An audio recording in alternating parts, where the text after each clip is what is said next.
Hi കൂട്ടുകാരെ, Adam cooking വ്ളോഗ്സിലേക്ക് എല്ലാവർക്കും സ്വാഗതം. ഞാൻ ഇന്നിവിടെ തയ്യാറാക്കാൻ പോകുന്നത് ഒരു ഏത്തയ്ക്ക നിറച്ചതാട്ടോ. നല്ല പഴുത്ത ഏത്തയ്ക്ക എടുക്കണം.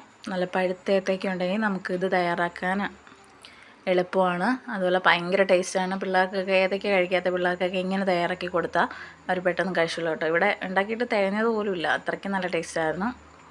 അപ്പോൾ നമ്മൾക്കതെങ്ങനെ ഉണ്ടാക്കുന്നതെന്ന് നോക്കാം. അതിന് മുന്നേ എൻ്റെ വീഡിയോസൊക്കെ ഇഷ്ടപ്പെടുവാണെങ്കിൽ എല്ലാവരും ഒന്ന് സബ്സ്ക്രൈബ് ചെയ്തേക്കണേ, പിന്നെ ഒന്ന് ലൈക്കും ചെയ്ത് ഒന്ന് സപ്പോർട്ട് ചെയ്യണേ.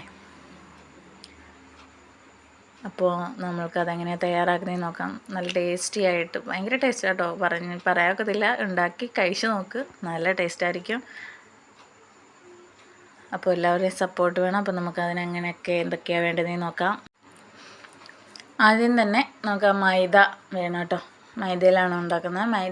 മൈദ എടുത്തിട്ട് ഞാനൊരു 250 മൈദ എടുത്തേക്കുന്നത് കേട്ടോ. അതിലായിട്ട് കുറച്ച് മഞ്ഞൾപ്പൊടി ഇട്ട് 2 സ്പൂൺ പഞ്ചസാര ഇട്ട് കൊടുക്കുവേ.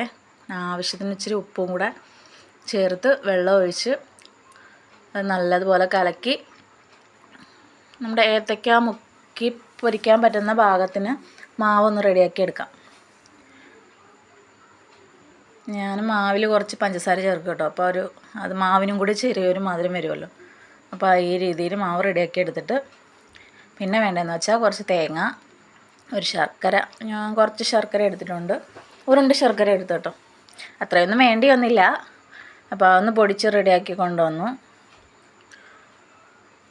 പിന്നെ കുറച്ച് ഏലക്ക,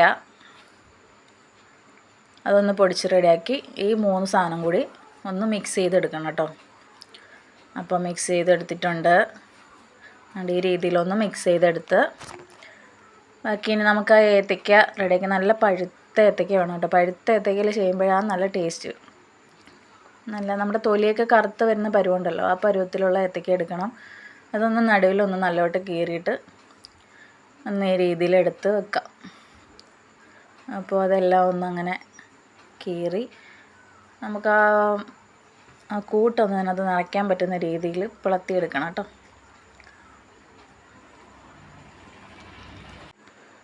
ബാക്കിയെല്ലാം ഒന്ന് റെഡിയാക്കി കൊണ്ടുവന്നിട്ട് ബാക്കി കാണാം. അപ്പോൾ എല്ലാം പിളർത്തി എടുത്തിട്ടുണ്ട്. ഇതിലേക്ക് നമുക്ക് ആ മിക്സ് ചെയ്ത് വെച്ചേക്കുന്ന കൂട്ട് നിറച്ച് കൊടുക്കാം.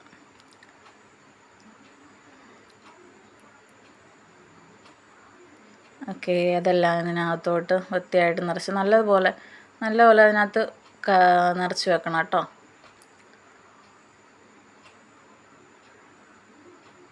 അപ്പം വേണ്ട ഈ രീതിയിലൊന്ന് നിറച്ച് ബാക്കിയുള്ള എല്ലാം കൂടെ ഒന്ന് നിറച്ച് കൊണ്ടുവരാം. അപ്പോൾ എല്ലാം ഒന്ന് നിറച്ചെടുത്തിട്ടുണ്ട്. നല്ല രസമുണ്ട് കാണാൻ. അപ്പോൾ ഇതിനെ ഒന്ന് നമുക്ക് മുക്കി പൊരിക്കാം. അപ്പോൾ എണ്ണ ചൂടാക്കാനെ കൊണ്ട് വെക്കാം. ഞാനിവിടെ പാം ഓയിലാണ് എടുത്തേക്കുന്നത് കേട്ടോ. പാം ഓയിൽ, വെളിച്ചെണ്ണയ്ക്കൊക്കെ ഭയങ്കര വിലയാണ്. പാം ഓയിൽ, സൺഫ്ലവർ ഓയിൽ ഉപയോഗിക്കത്തില്ല. അപ്പോൾ അതൊന്ന് മുക്കി പൊരിച്ച് റെഡിയാക്കി എടുക്കാം. മാവിൽ മുക്കി എണ്ണയിലിട്ട് പൊരിച്ചെടുക്കാം കേട്ടോ. നിങ്ങളുടെ അഭിപ്രായങ്ങളൊക്കെ ഒന്ന് കമൻ്റായിട്ട് രേഖപ്പെടുത്തണേ. കാണുന്നവരൊക്കെ എന്തെങ്കിലും തെറ്റുകളുണ്ടെങ്കിൽ അതും പറയാം കേട്ടോ. അപ്പോൾ വേണ്ടേ നമ്മൾ ഉണ്ടാക്കിയ ഏത്തയ്ക്ക നിറച്ചത് ഭയങ്കര ടേസ്റ്റി ആയിട്ട് നമ്മൾ തയ്യാറാക്കിയിട്ടുണ്ട്. ഇന്നിനി നമുക്ക് കഴിച്ചാൽ മാത്രം മതി. സൂപ്പർ ടേസ്റ്റാണ്. എല്ലാവരും ഒന്ന് തയ്യാറാക്കി നോക്കണം. അടിപൊളിയാട്ടോ.